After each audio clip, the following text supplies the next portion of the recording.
Oh yes, it's not easy to walk in 5 inches heels. It's really tough. It's not. It's an art. It is. I mean, for now I sure. can get ready really fast. I get. There was no sense of fear. I mean, I cried on national television in a pool. It's a strut. That's how we call it. So, All the models.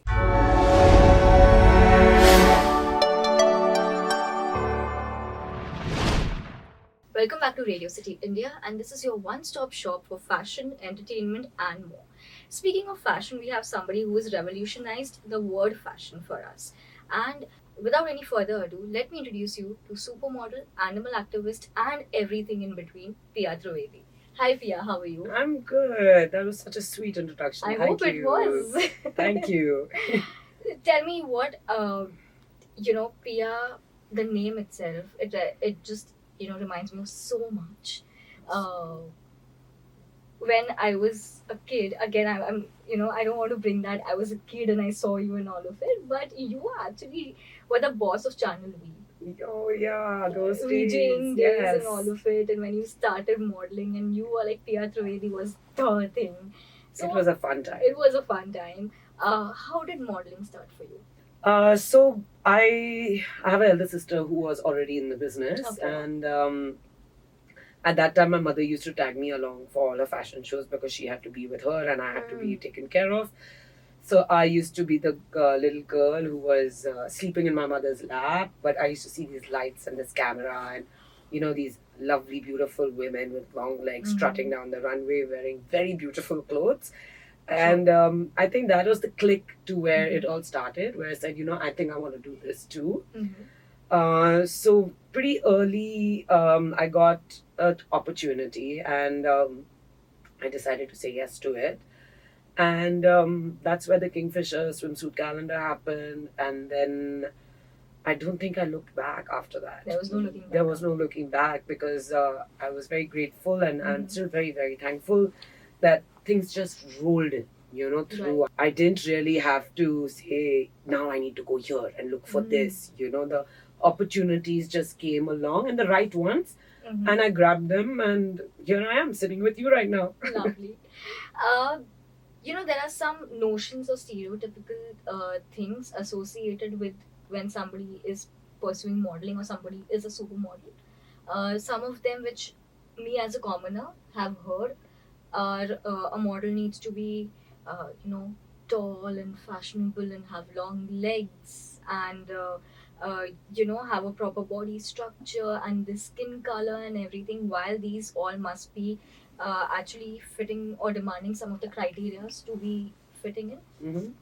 What are the other actual figures or actual things that are required to become a supermodel? I think really what strikes me very importantly is a personality, and I think that is what in our era we brought on the table. Right. Every girl had some X factor to her, Sure.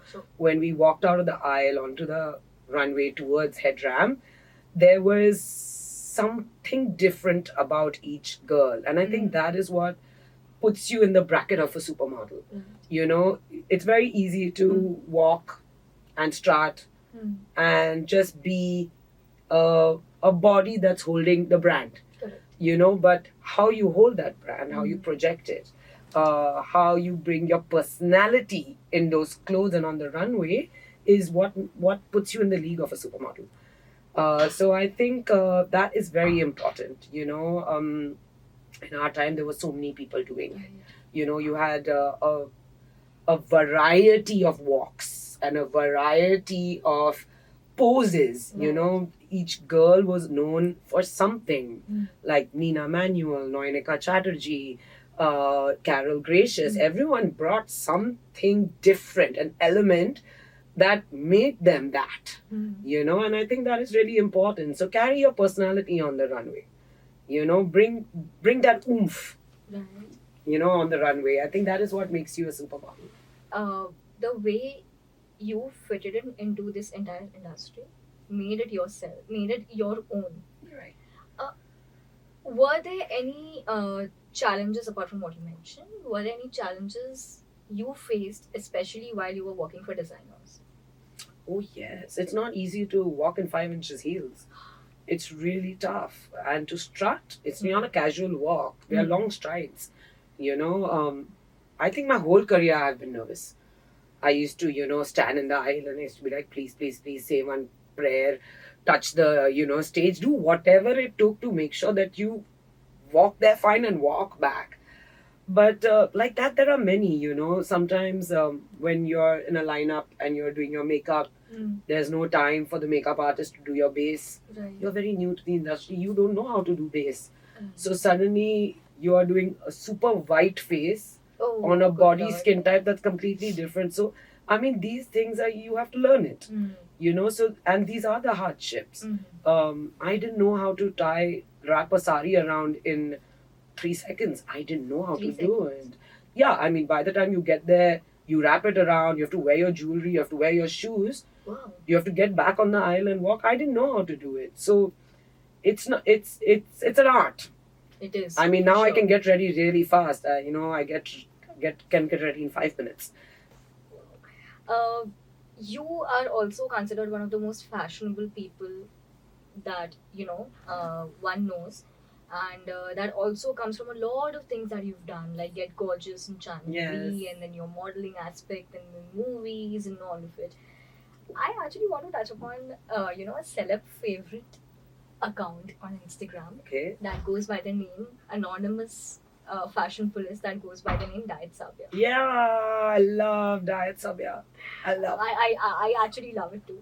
And I may not be that in Diet Sabya's terminology, I may not be that fashion goal, but I just love to cast my vote on there. Yeah, me Votes, too. I'm very right? active on Diet Sabya. I love. What do you think about Diet Sabya as a platform? I think it's great. It's amazing. It's got a comical aspect to it, Right? and I like it that it's not serious. Life is How too serious. unapologetic Yeah, life that is. account is. Yeah, just have fun, man. Have fun with life and don't take everything so seriously. And it's okay, to laugh sometimes at things that do go wrong. It's okay. I mean, I love it. It makes me laugh. It keeps me happy. I'm a very positive person. I like to stay in a very positive place. So I don't look at Diet Sabya as a negative platform. It is not, I actually. think it's great. I think it's great to project what it is for what it is. Right? It's I a love community in itself. I And love it. I just love it. It's a humorous Real for take. real. Yeah, You it's a know? humorous comical take on fashion. Yes. And I don't think anybody can be so unapologetic about it. Absolutely. I think we should all learn to live our life unapologetically. I Right. think that's what's important. Right. Unapologetic reminds me of something that people often think apology is necessary in a lot of things. One of them is marriage. Yes. And speaking about marriages, how did you meet your husband, Ritvik? Oh, wow. It's a very long story, but I'll try and make it really short. So when I did Khatro Ke Khiladi, Right. which was season 2, Mm-hmm. I mean that series changed my life. I became somebody completely different when I came out of it. Very, very grateful to that show because I have no fear of anything now. Nothing. I can jump off a plane. You put me with lizards, I think I'll be totally fine. Can you actually pick up a cockroach? Yes, absolutely. I can sit with snakes. I have no problem. But Ritvik did the season 3 right after me. Right. And of course, I was on this fear factor high. So I watched the entire season. And I was very impressed by the way he executed himself. And there was no sense of fear. I mean, I cried on national television in a pool, which was why? Because of really cold water. I mean, that's why I cried. I mean, so I was pretty flawed by the way he performed, and it looked very effortless. And I happened to bump into him at a party, and I just told him that, listen, you did a really good job. And he, being the chivalrous man that he is, he was like, thank you very much. And I was like, okay. I mean, all right, that was it. That was it. And I continued doing my own thing. I was with some girlfriends. And a couple of years later, we met in Goa, which happens to be both our favorite places. +1. Yes, +1. So we spent a lot of time as friends in Goa till we kind of realized that I think this can be more than just friendship. And I love the fact that we started on that level. Right. And we didn't just jump into things. And now we're here, happily married. A fashionista and a squash player, somebody with a totally sport Yeah. background, somebody with, acing too many things at a time together. Do you have interesting conversation, or what is it? How does your regular day look like with Ritvik? I mean, Ritwik himself is very inspiring to be around. So all conversations with him are very inspiring. He is somebody I look up to. He is somebody I have learned so much about life from, because being from the sports background, they look at life very differently. They've worked on themselves so much from such a young age to achieve a championship for our country. I mean, their understanding of self and life is fantastic. And his father was in the Air Force, so he comes from the army background. So, I mean, I am to date very flawed and extremely attracted to his brain. I mean, I've learned so much from him to date. We live on the outskirts of Bombay, and we have a farm life. We grow our own vegetables and our fruits, and we're very simple people at heart. So, I mean, our usual day is walk our dogs, swim in the lake, ride horses. Just a usual day. Yeah, Just play. like my usual day is catch 8:52 local. Okay, without fail. If I miss that local, I'm like 10 minutes late to work. Okay, then shout from bottom of my lungs, asking rickshawala, will you go over here? Will you take me to this? So you place?" see, I did all this in college. No, I but used your day is just where you walk your dog, swim in the lake, do Yes. everything that one dreams of.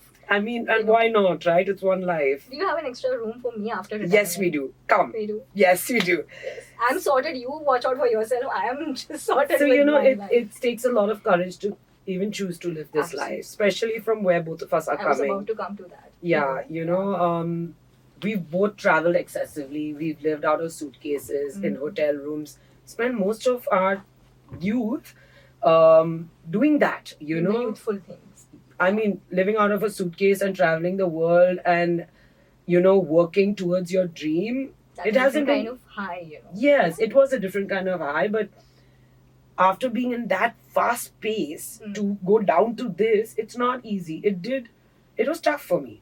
Right. It was tough for me to adjust to the silence, to adjust to, oh my God, when I'm not doing anything, I'm at the farm, I'm really not doing anything. But it takes a little bit adjusting and you can get used to it, so it looks all beautiful, but it's not easy. It's not easy. I mean, whatever looks beautiful, it definitely requires a lot of perseverance, Yes. patience, hard work to make it beautiful, Yes, right? absolutely. Speaking of beautiful, you've now, or maybe it's been a while, correct me if I'm wrong, but your now newfound love is animal activism. Yes. How did that happen? Because it's like I said, you're acing so many things at a time.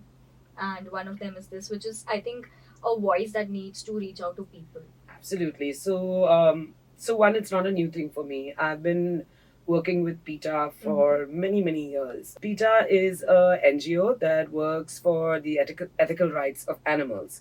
So it's people for the ethical treatment of animals. And it's an international NGO. We do have it in India. And it's basically a go-to place where you can help the voiceless find a voice. Wow. So the entire tagline of PETA is also find your voice. So I've worked with them on many campaigns. One of them being, which a lot of the viewers will know, is the Marine Drive horse carriages that we got off the streets. It took us, I think it was minimum 10 long years of a lot of petitions. Then we finally managed to do it. So now it's electric carriages, as you know. That's why I wonder, where did the horse go? And Yes. that's for good. Yes. That, now we are having electric carriages. Yes. So those horses are not really kept very well. It's not like abroad where they have, certain policies and rules of how you have to maintain animals. Over here, it's very different. So we had to fight for that. And that took us minimum 10 long years. And now we are here, but very happy that it happened. So I have been doing this and working with PETA for a long time. And I used to feed 500 odd animals in Bandra with this senior lady in Bandra who used to do it herself. So I used to be that little girl who used to go with her and help her, carry all the food and kind of Right. catch the dogs. So I think I was just born with this extra love for animals, and I always wanted to like do something for them. Sure.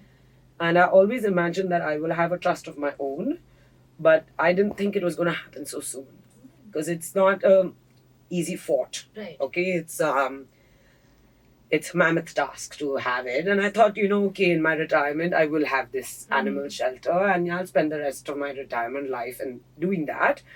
But I guess the universe had different plans, and I was supposed to do it now. So I have an animal trust of my own, which is called Kalote Animal Trust. It has 600 plus domestic animals. We are completely cage free. We do not cage any of our animals, and I'm loving it. It's so rewarding to see a hit and run case come back to life. It's so rewarding to rescue a calf from the trade industry, meat industry. It's very liberating to see a horse trot again or canter again, and that's always been my calling, and I'm just very fortunate I'm doing it now. Better late than never. Absolutely, I have more time. Lovely. I'm going to circle back to the modeling Yeah. thing over here. What are the three should I say notions or misconceptions? I think that would be the right word. People have about models. Okay, so one that I hear very often is that it's not a good industry to be in. Mm-hmm. I don't think any industry is really perfect. Okay, the corporate industry has its bad baggage. The media industry has its bad baggage. Modeling, Bollywood, everyone has some negative element in it, but I don't think that that's what you need to hold on to and say it's not a good industry. Correct. So it is a beautiful industry. There are some amazing people there. I think if you look at the negative, you will get negative. If you look at the positive, you will get positive. Right. So that is one thing that I feel is not true. Another thing would be models don't eat. I know a lot of girls that eat, and they eat really well. So I think it's really genetic. Okay, there are models that really eat, and there are models that don't. I happen to be the one that couldn't, because genetically I do put on weight. Right. But I have many friends. Or let's start with my sister herself. She doesn't put on weight at all. Wow. So she would eat everything, and I'd have to be on a salad. So I don't think that that's true either. It's body to body, person to person, and maybe the third would be that, I don't know, actually nothing really comes to mind. I think these are the two most important ones that are striking to me. Right. Lovely. When we weigh the negatives, have you ever had any sort of casting couch experience when it comes to modeling or film industry or whatever? Or some experiences that were not pleasant to you? Because like you said, no industry is perfect. Correct. So going back to exactly that, every industry has its negatives. Sure. So does the modeling, so does Bollywood. And I won't say that I didn't have my bad days, but I think I rose from it. So I think you have to know your boundaries, and you have to know how you would like to project yourself. Sure. And don't look at it as a setback. You do have the right to say no. So use your voice. Yeah, find your voice, say no, and it doesn't stop you from anything. So have your boundaries, say no, and move on. Right. It is what it is. Makes sense. So when we actually put out a word that Radio City is, going to be interacting with Pia Trivedi, ask her questions and all of it. So we got two very interesting questions. Okay. One was, why didn't Pia Trivedi actually try her hand on South Indian movies? The industry down south. Yes. Because she's a great, she's great to watch on screen as well. So was that an option that you were considering? Yes, actually, it was a very big option. And the reason I didn't go ahead with it is because at that time I was, like I said, 34, 26, 54. That was my size, which is Right. pretty thin. And the South industry needed me to put on 10 kgs, which means that my commitments in modeling and at that time would have to be dropped. So I had to really pick and choose Right. which one to do. And because I think I had already committed to a certain amount of things, I felt like it was professional for me to go ahead with that. And I think that's why it didn't fall in the right place at the right time, I guess. All right. And the second question, and one of the persons to ask that is me as well. Okay. Quick answer. Okay. What Ooh. do you call it? A ramp walk or a catwalk? Ooh, it's a strut. It's a strut. Yes. Wow. It's like my whole life has been a lie. It's a strut. That's how we call it. So All the models. just explain me the entire process of a strut. Yes. So a strut is long strides, Okay. really long strides Mhm. with, how do I explain the oomph? And generally when you walk or you try and strut, Mhm. as a person who's not a model, would not be able to take long strides. You will take short strides that much. Okay. We learn to take long strides, which Right. makes it a strut. Does that make you a fast walker? No, No. Okay. not at all. It's a terrible Not question, at but I all. wanted to- That's a good question to ask, because suddenly people could be thinking, does that make me look like I'm walking really fast? Not at all. It actually makes you look like you're gliding Ah, on 5-inch heels. I can't. Yeah. I'm happy with being 5'1" over there Yeah. because I put on 2 more inches heels and I'm like either falling or either walking for like 2 good minutes and I'm like, oh, I'm a model. And the third minute I know I'm just. I think next time we're wearing heels, we'll strut together. Let's do that. We Like take a I video said, for my you life guys. is sorted. We Like I take, said. we take a video for you guys, and hopefully she won't fall. Oh, I know I'm in good hands though. Yes. I'm not worried about being in good hands. I'm worried about my legs though. You'll be fine. I'll be I fine. promise you. What taken? I'm so excited for this. All right, so this has been a lovely interaction with you, Pia. It's Thank been you. so good talking to you on and off camera. It was very warm and very welcoming, and I really enjoyed it. Lovely. So one message that you would want to give to the world right now. It could be anything and everything. It's your playground. Well, I think do your bit to save the world. I've been, preaching about this for some time now, and I think it takes small acts to do your bit. It doesn't have to be an arm and a leg, and simple things like switch off your tap when you're brushing your teeth, plant more trees. If you eat non-vegetarian 5 times a week, please try and eat it once a week. Small acts of kindness to self and others. Our planet needs it right now. Look at what's happening. Let's do our bit to save our planet for a bright future for you, me, and the generation ahead. Lovely. Also, one last thing. Any tip for budding models? Yes. For all the young girls, set their heart on the runway. Work hard. Keep learning. Stay humble, and keep the oomph alive. I would like to add a sizzle in that. Sweet. You did a wonderful round. Here's your plant. Please Thank take you. Yay. This is a very fun round with Pia Trivedi. We got a lot of insight about fashion, model, animal welfare, everything and anything in between. And don't forget, if you ever see somebody on Khatro Ke Khiladi the next time, you never know, that could be potentially your next husband. So not next husband, your future husband, please. Not next husband. A future husband. All right. It was lovely being with you, Pia. Thank you. And this is it from Radio City today. I will see you in the next episode. Till then, take care and be kind. Bye.